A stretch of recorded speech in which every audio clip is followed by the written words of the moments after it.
আসসালামু আলাইকুম রহমতুল্লাহি ওবারাকাতু। বর্তমান ইউনূস সরকারের যে ব্যর্থতাগুলো আওয়ামী লীগ সরকারের কিছুটা হলেও উপকার করছে। আপনারা প্রত্যেকে জানেন, বিগত আওয়ামী লীগ সরকার যে 16 বছর যেই শাসন করেছে এবং টানা 16 বছর তারা যেই প্রক্রিয়ায় বাংলাদেশকে শাসন করেছে, এই শাসনের ফলে বাংলাদেশের সাধারণ মানুষ এবং বিরোধী দলের যে রাজনৈতিক নেতাকর্মী এই সরকারের উপরে চরম বিরক্ত হয়েছে এবং মারাত্মকভাবে মানুষ ক্ষুব্ধ ছিল। এই ক্ষুব্ধ হওয়ার অনেকগুলো কারণ রয়েছে, তার মধ্যে আমি মোটা দাগে কিছু আপনাদের সামনে আলোচনা করি। সবচাইতে বেশি বিরক্ত এবং ক্ষুব্ধ হওয়ার কারণ আমি যেটা মনে করি সেটা হচ্ছে বাংলাদেশের অনেক জনপ্রিয় আলেমদেরকে জেলখানায় বন্দি করা এবং তাদের উপর নির্যাতন নিপীড়ন চালানো, এমনকি অনেক আলেমের সম্মান নষ্ট করার জন্য এই বিগত আওয়ামী লীগ সরকার উঠে পড়ে লেগেছিল। শুধু তাদেরকে জেলে নিয়েছে তা নয়, তাদের নারী কেলেঙ্কারি দিয়ে তাদের সম্মান নষ্ট করার চেষ্টা করা হয়েছিল, যা সাধারণ মানুষ বিশ্বাস করেনি। দ্বিতীয় কারণ হচ্ছে দ্রব্যমূল্যের ঊর্ধ্বগতি।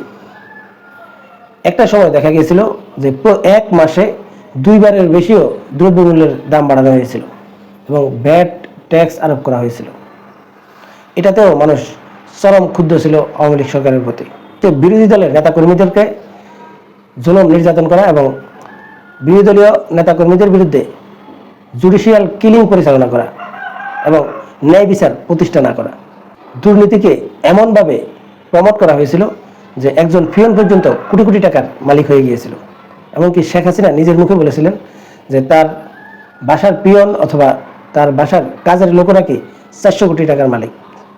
এই জাতীয় নানা রকম কর্মকাণ্ডের কারণে আওয়ামী লীগ সরকার মারাত্মকভাবে সমালোচনার মুখে পড়েছিল এবং যারা সত্যিকার অর্থে আওয়ামী লীগকে সবসময় ভোট দিয়ে এসেছে তারাও আওয়ামী লীগের প্রতি চরম বিরক্ত ছিল। আর এই কারণে বাংলাদেশে এই জুলাই অভ্যুত্থান ঘটে এবং 5 আগস্ট আওয়ামী লীগ সরকারের পতন হয়। এছাড়াও আওয়ামী লীগ সরকারের কিছু দাম্ভিকতা, তাদের নেতাকর্মীদের বেপরোয়া আচরণ এবং লাগামহীন বক্তব্য, অনেক কিছুই দায়ী আছে। আমি মোটা দাগে যেই সমস্যাগুলো সেগুলো আলোচনা করেছিলাম। এবার আসি ডক্টর ইউনূস সরকারের যে ব্যর্থতা। ডক্টর ইউনূস সরকার কয়েকটা জায়গায় সফলতা দেখিয়েছে, যেমন গণমাধ্যমের স্বাধীনতা, মানুষের বাক স্বাধীনতা এবং সমালোচনা করার স্বাধীনতা।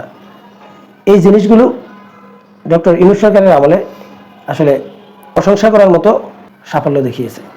কিন্তু যে জিনিসগুলো ব্যর্থতার পরিচয় দিয়েছে, এই অবাধ স্বাধীনতার নামে সমস্যাও তৈরি হয়েছে, যেমন বিভিন্ন মহল থেকে বিভিন্ন অযৌক্তিক দাবি উত্থাপন করা।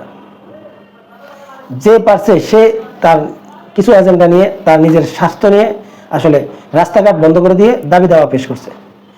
এখন রাস্তাঘাট যেহেতু বন্ধ করে দেয়, সাধারণ মানুষ যখন জ্যামে পড়ে এবং বিরক্ত হয়, তখন এই ইউনূস সরকারের প্রতি আসলেই চরম ক্ষুব্ধ হয়েছে। এছাড়াও আওয়ামী লীগ সরকারের আমলে যেভাবে দ্রব্যমূল্য ঊর্ধ্বগতি ছিল, এই বর্তমান ইউনূস সরকারের আমলে সেটা আরও বৃদ্ধি পেয়েছে এবং কি দ্রব্যমূল্য এখন পর্যন্ত লাগামে নিতে পারেনি।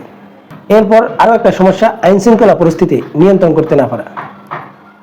বিভিন্ন জায়গায় ডাকাতি, ছিনতাই, রাহাজানি এগুলো বেড়ে যাওয়া এবং বাংলাদেশে একটা অস্থিতিশীল পরিবেশ তৈরি হওয়া এবং সেগুলোকে শক্ত হাতে দমন করতে না পারার কারণে আসলে এই সরকারকে এইসব কাজগুলোতে অবশ্যই ব্যর্থ বলতে হবে।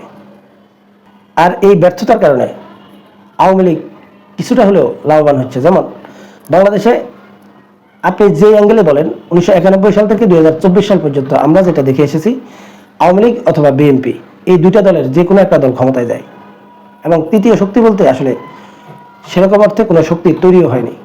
অন্যান্য যে দলগুলো, সম্ভাবনাময় যে দলগুলো ছিল, এই দলগুলো আওয়ামী লীগ অথবা বিএনপির সাথে জোটে থাকার কারণে আসলে তারা আদতে জনগণের সমর্থন কতটা পাবে এবং জনগণ যে তাদের উপরে আস্থা নেবে সেই প্রক্রিয়া তারা দেখাতে পারেনি, কারণ তারা যে কোনো একটা দলের জোটে ছিল।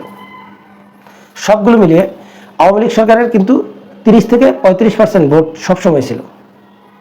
এখন বিগত 16 বছরে আওয়ামী লীগ সরকারের উপরে তাদের যে নির্দিষ্ট যে ভোট ব্যাংক 30 থেকে 35%, এই 30-35% ভোট অনেক কমে গেছিল, কারণ আওয়ামী লীগ সরকার যে প্রক্রিয়া রাষ্ট্র পরিচালনা করেছে সেটা আওয়ামী লীগের যারা সমর্থক ছিল এরা কিন্তু স্বাভাবিকভাবে মেনে নেয়নি।